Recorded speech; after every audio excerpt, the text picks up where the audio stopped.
Lá, dando sequência aos nossos estudos de direito, a gente vai aqui abordar direito tributário, tá?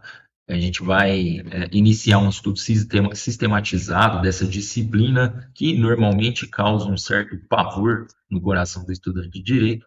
Nosso objetivo aqui é trazer, em linhas gerais, nós não vamos nos aprofundar em detalhes teóricos, a gente vai focar realmente na parte prática, uma compreensão simplificada do direito tributário, mas que ao mesmo tempo te permita a aprovação ou obter boas provas aí durante a faculdade, boas notas nas provas durante a faculdade e mesmo depois um bom resultado no exame de ordem também, tá? Então a gente vai estudar aqui, pensando em direito tributário, o que nós vamos fazer? O objetivo da aula hoje é você sair daqui entendendo esses 5 conceitos aqui, tá? São conceitos importantes. A gente precisa sair daqui com a compreensão sobre esses 5 aspectos aqui, que são aspectos-chave no entendimento do direito tributário, tá bom? Então, qual que é a sistemática do estudo aqui? A sistemática é o seguinte: você vai separar em um caderninho algumas folhas aí, tá? Separa um espaço aí no seu caderno para o direito tributário, e aí você vai anotar os conceitos, ó, conceito de tributo, nosso primeiro tema aqui, tá? Tem aqui o conceito, você vai anotar esse conceito. Depois, espécies tributárias, tem aqui para baixo também, você vai anotar. Você não precisa separar essas linhas aqui, pode anotar na sequência aí, tá? Isso aqui é só para caso eu precise anotar alguma coisa aqui durante a explicação. Competência no caso dos impostos, que é o nosso terceiro ponto aqui, ó, também tem um conceito para baixo. Então, o objetivo aqui é o seguinte, e assim por diante, até aqui no impostos, aqui, efeitos, tá bom? Então, o objetivo aqui é você anotar esses resumos. Isso aqui é um resumo do conceito de tributo, isso aqui é um resumo das espécies tributárias. Você fazer essa anotação para você poder depois revisitar esse conteúdo e ir internalizando, incorporando esses conhecimentos aos poucos e chegar na hora da prova com o conhecimento necessário para tirar uma boa nota, seja na graduação, seja na pós-graduação, seja aí no exame de ordem, ok? Então a gente vai passar aqui para análise do conceito de tributo, tá? E assim, segue o método, confia no processo aí que vai dar certo, tá? Foi estudando dessa forma que deu certo para mim, que eu consegui minha aprovação no exame de ordem, inclusive com nota 9,6 na segunda fase, foi um resultado excelente, a meu ver. E se deu certo para mim, vai dar certo para você também, tá? Não tem por que não dar certo. Então você vai fazer a anotação aí dos conceitos aqui, são conceitos importantes, tá? Lógico, como eu falei, a gente não vai aprofundar em teorias, em grandes discussões teóricas, a gente vai focar num aspecto mais prático e simplificado da matéria, até para desmistificar esse entendimento de que direito tributário é extremamente difícil. Não é? Vocês vão ver que é uma matéria interessante. Então, conceito de tributo. A gente vai começar pelo conceito de tributo. Eu já até abordei essa questão num outro vídeo, mas vou repassar aqui o conceito de tributo com vocês, tá? É importante a gente saber. Conceito de tributo, primeira coisa, é uma prestação pecuniária compulsória, certo? Prestação pecuniária compulsória. Então a gente sabe que a gente vai ter que pagar alguma coisa, uma prestação pecuniária. E não é facultativo, isso não é acordado, a gente não faz um contrato, não é uma convenção, uma liberalidade, eu escolho se eu vou pagar ou não, quanto eu vou pagar. Não, é uma prestação pecuniária compulsória, ou seja, obrigatória. Até aí tranquilo, eu acho que todo mundo, mesmo que intuitivamente, sabe que o tributo é uma prestação pecuniária de pagar compulsória, obrigatória. Seguindo, em moeda ou cujo valor nela se possa exprimir, tá? Em moeda ou cujo valor nela se possa exprimir. Então, no caso do tributo, você vai pagar isso em dinheiro, em reais, tá bom? Ou cujo valor nela se possa exprimir. O que significa essa expressão? A gente vai lembrar, e a gente falou disso no outro vídeo, das UFESPs, tá? Unidades Fiscais do Estado de São Paulo. São um grande exemplo aí. Quando você vai entrar com um processo, você precisa recolher as custas, e tem um valor mínimo para essas custas. Você não pode fazer um recolhimento abaixo do mínimo. E qual que é o mínimo? 5 UFESPs. a gente vai ver que essas custas são um tributo da modalidade taxa, ok? Não se preocupa com isso agora, a gente vai estudar. Mas é um tributo. E esse tributo ele não está fixado em reais, ele está fixado em UFESPs. Mas as UFESPs a gente consegue exprimir o valor das UFESPs em moeda. Como que a gente faz isso? Basta a gente verificar para aquele ano em que a gente vai fazer o recolhimento, nós estamos em 2026, qual que é o valor da UFESP em 2026? O valor é X reais. Multiplico esse valor por 5, que é o valor mínimo das custas, 5 UFESPs, vou chegar num valor em reais. Então, prestação pecuniária compulsória em moeda, ou seja, em reais, em dinheiro, ou cujo valor nela se possa exprimir. Lembra da UFESP, basta eu fazer um cálculo aritmético ali que eu transformo a UFESP em moeda, ok? Seguindo que não constitui sanção por ato ilícito, tá? Não constitui sanção por ato ilícito. Isso aqui é até uma questão razoavelmente decorrente da lógica até, né? A finalidade do Estado é garantir o bem comum, certo? O Estado existe para garantir o bem comum. O que é o bem comum? Em linhas gerais, é garantir que as pessoas consigam desenvolver suas potencialidades, ok? Respeitando, claro, a dignidade humana. Ok.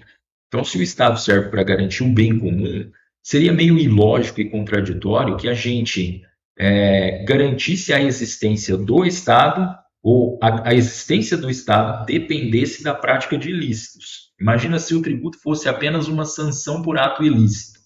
O custeio do Estado, que é a finalidade do tributo, dependeria da prática de ilícitos.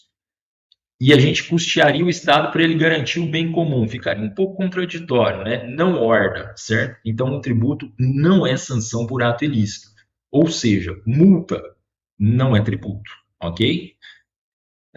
Imposta por lei, então essa prestação pecuniária compulsória ela é imposta por lei, ok? O tributo ele é instituído por lei. A gente vai ver que não é só instituído. Quando a gente vai majorar o tributo, por exemplo, a gente precisa de lei. Então, o imposto ele é criado por lei, certo? Ele não pode ser criado por uma resolução, ele não pode ser criado por um decreto, ele não pode ser criado por uma por uma portaria, ok? O tributo para ser criado ele precisa de lei. Pode ser uma lei municipal? Pode.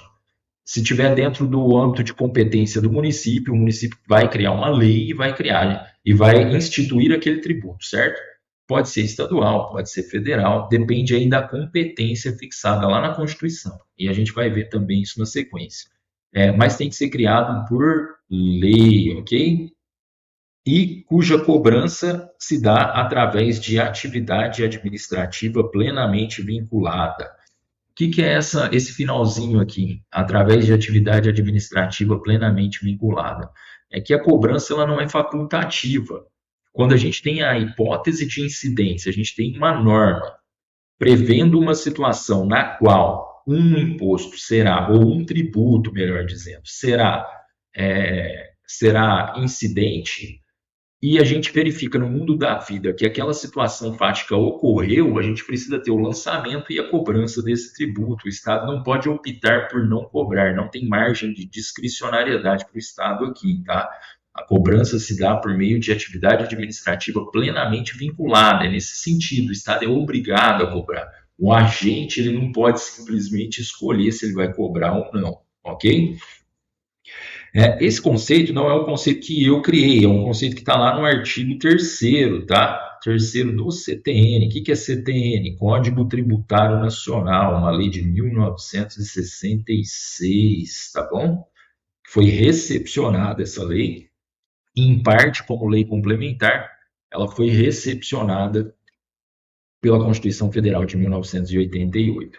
Então, você vai anotar esse conceito aqui de tributo, você vai anotar, tá bom? Esse conceito de tributo aqui, do artigo 3º do CTN, e vai internalizar esse conhecimento aqui, fracionando ele aqui, ó, prestação pecuniária compulsória, em moeda ou cujo valor nela se possa exprimir, que não constitui sanção por ato ilícito, imposto por lei e com cobrança através de atividade administrativa plenamente vinculada.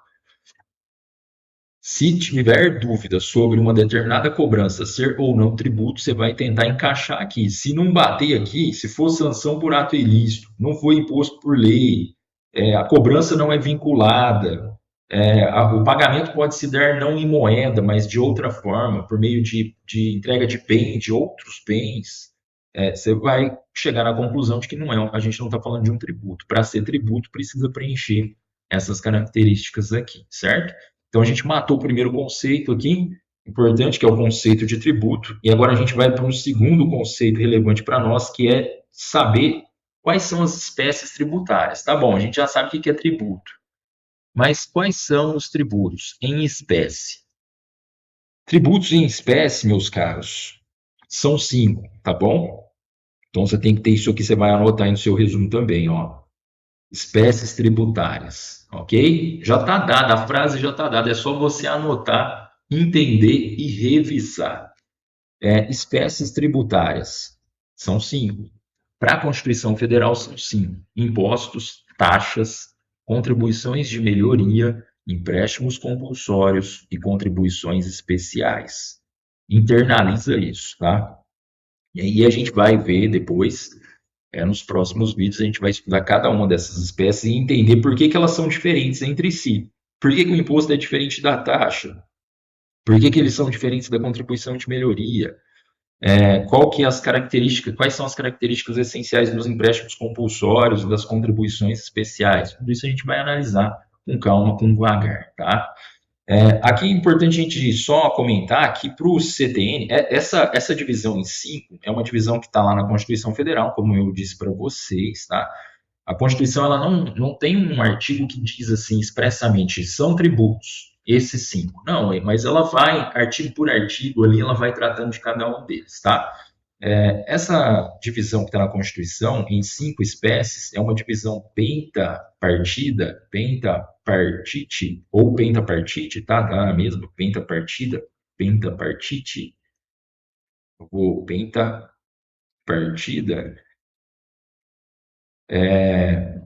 Ela está encampada, a doutrina e a jurisprudência aceitam isso tranquilamente hoje em dia, tá? Mas nem sempre foi assim, tá? Lá no CTN, que como eu falei para vocês, é uma lei de 66, o CTN trabalhava com uma ideia tripartite, tá bom? Para o CTN, tripartite.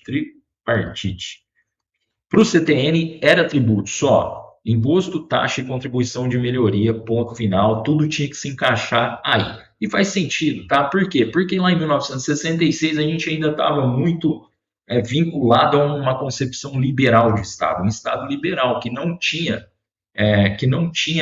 assim ainda consolidada, pelo menos doutrinariamente, né, teoricamente, a gente não tinha ainda a consolidação, até no mundo da vida mesmo, a gente não tinha a consolidação ainda de um Estado social que que oferece prestações positivas para os seus cidadãos, certo? Em fazer estatal. A gente tinha um Estado liberal, onde o Estado preponderantemente não intervinha, ele não interferia no domínio econômico, certo? Então, a gente vai ver que essa intervenção no domínio econômico, que é típica do Estado social, uma evolução do Estado para o Estado social, que nos trouxe a ideia aqui, por exemplo, de contribuições especiais, certo? Mas para um Estado liberal, lá para 1966, fazia muito sentido ter como tributo apenas imposto, taxa e contribuição de melhoria, tá? Porque era um Estado que realmente não tinha ainda o peso das prestações positivas recaindo sobre o seu ombro, né, de entregar para os seus cidadãos, para as pessoas, para os seus administrados ali, saúde, moradia, educação, tinha uma visão mais de não intervenção no domínio privado, certo? De garantir apenas a segurança individual, ok? E aí não fazia muito sentido, se encaixava bem, ornava bem essa teoria tripartida dos tributos, ok? Mas hoje, com a Constituição Federal de 1988, com essa necessidade de concretização de direitos fundamentais, a gente tem aqui uma uma divisão em 5 espécies tributárias. Mas aí a gente também já está entrando bastante na questão teórica. Vamos voltar aqui para o nosso foco, que é justamente saber quais são as espécies tributárias. É isso que você vai anotar: espécies tributárias, impostos, taxas, contribuições de melhoria, empréstimos compulsórios e contribuições especiais, tá? Então a gente matou aqui espécies tributárias e vamos passar agora para a competência para instituição de impostos, tá? Aqui, o que a gente vai fazer? Aqui você vai perceber que a gente já saiu. A gente estava até esse momento, a gente estava falando de tributos de uma forma geral, a gente falou de conceito de tributo e espécies tributárias. Agora a gente vai focar especificamente nos impostos, tá?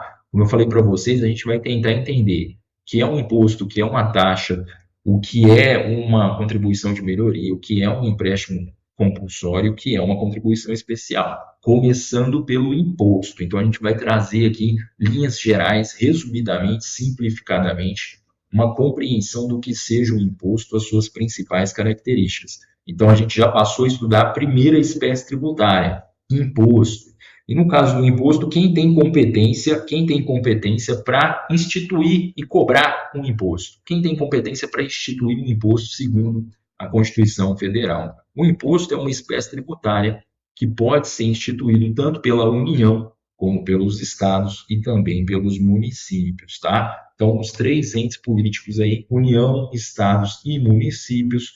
Lembrando que o Distrito Federal ele se comporta ora como estado, ora como município, ele tem uma natureza jurídica sui generis, ok? Ora ele se comporta como estado, ora como município, ele vai transitar nessas duas realidades aí, Distrito Federal. Mas, então, o imposto ele pode ser instituído tanto pela União, como pelo Estado, pelos estados e pelos municípios. Mas cada um vai ter o seu próprio rol de impostos, tá? Cada um tem um rol. A gente vai ver que no caso da União, e isso a gente vai ver no futuro, que no caso da União esse rol ele é aberto. A União ainda tem um espaço para criar outros impostos que não estão expressamente previstos hoje, atualmente. Ela tem uma liberdade de criação, observados certos parâmetros, mas cada ente aí tem seu rol. União pode criar imposto? Pode. Estado instituir o imposto? Pode. Municípios? Pode. Mas quais? No caso da União, vou dar aqui como exemplo o imposto de renda, você deve conhecer bem, IPI, que é Imposto sobre Produtos Industrializados, o imposto de importação, o imposto de exportação, tem o IOF, tem uma série de outros impostos que na hora que a gente for estudar impostos por espécie, a gente vai estudar detalhadamente, certo? Aqui são exemplos. O que a gente precisa saber agora é que a União pode instituir impostos. E os estados? Também. Os estados aqui a gente tem um rol mais fechadinho, né? A gente tem o ICMS, que é o Imposto de Circulação sobre Mercadorias e Serviços, tá? Serviços de transporte intermunicipal aqui, de pessoas e mercadorias. A gente tem o IPVA, que todo ano quem tem veículo automotor, né, tem a necessidade de fazer o pagamento aqui, salvo aqueles casos em que o veículo tem mais de 20 anos. Você tem a questão do ITCMD também, que é o Imposto de Transmissão, Causa Mortes e Doação, tá? Esses impostos aqui são do Estado, tá bom? Quem pode instituir e cobrar são os estados, ok? E os municípios? Os municípios têm o IPTU, que é aquele imposto que a maioria de nós conhece, todo comecinho de ano chega aquele boletim gostosinho para pagar, IPTU.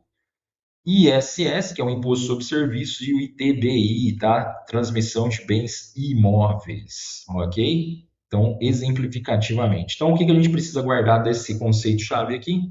Que a competência, no caso dos impostos, é tanto da União como dos estados e dos municípios. Distrito Federal transitando aí entre estado e município, tá? Natureza sui generis, e que cada ente aí vai ter o seu imposto específico para cobrar, tá? Então, assim, o Estado não pode criar um imposto de renda, por exemplo. Isso é da União, mas o Estado pode criar ICMS, IPVA, ele pode instituir e cobrar ICMS, IPVA e TCMD.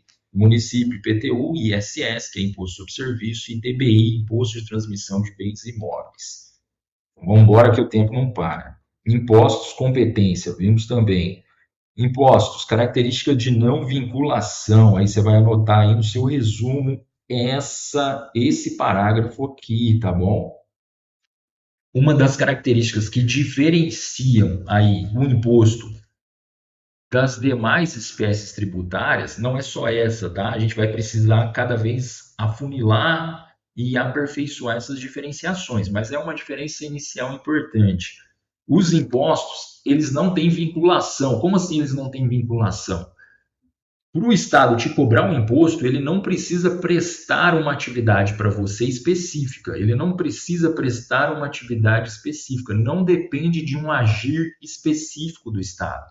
Basta que você manifeste uma riqueza, basta que você exerça uma atividade econômica ou manifeste uma riqueza e o Estado vai te cobrar um imposto, mesmo que ele não esteja especificamente fazendo nada, te prestando nada.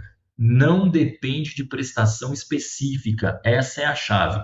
Imposto não depende de um agir específico do Estado.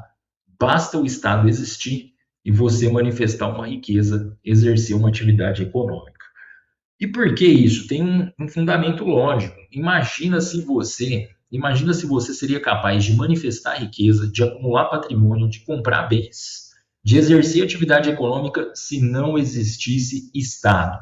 Não, muito dificilmente. A existência humana sem o Estado, por mais que o Estado tenha falhas, que a gente possa falar sobre aplicação incorreta dos recursos, sobre problemas de corrupção, tudo isso, mas se não houvesse Estado, meu caro, a gente viveria naquilo que o Thomas Hobbes chamou de guerra de todos contra todos, o mais forte tirando do mais fraco, o esperto tirando do forte, e a vida humana seria grotesca e precária. Você não conseguiria adquirir bens e menos ainda mantê-los, ok?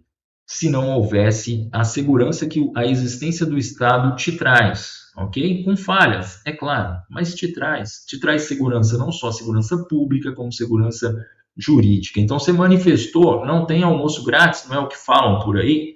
Momento coach do dia, não tem almoço grátis. Se você manifestou riqueza, se só conseguiu manifestar essa riqueza, é claro que com o suor do seu rosto, com um trabalho duro, mas se não existisse Estado, dificilmente você manifestaria riqueza. Então, meu caro, o Estado vai te cobrar um imposto, certo? E não vai depender de um agir específico dele, ele não vai precisar fazer nada específico para você. Basta ele garantir essa segurança jurídica, essa segurança pública genérica, e já está ali aberta a porta para a cobrança do imposto. E mais, o imposto também não tem vinculação quanto à destinação. O produto que o Estado arrecada não tem uma destinação específica, ele não é obrigado a gastar com determinada coisa. Ah, eu paguei o IPVA, então o Estado tem que gastar esse dinheiro para manter o asfalto, para manter as estradas. Não. O imposto, a gente vai falar em não vinculação nas duas faces da moeda. Ele não tem vinculação porque ele não depende de um agir específico do Estado e ele não tem vinculação porque a destinação do produto da arrecadação não é vinculada a uma finalidade específica. É destinada ao custeio geral do Estado, à existência do Estado.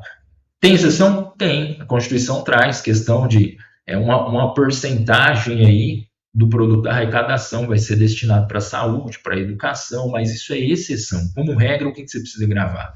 Não depende, a cobrança do imposto, a instituição e cobrança não depende de um agir específico do Estado, e o produto da arrecadação, como regra, não tem destinação específica, se destina ao custeio geral do Estado.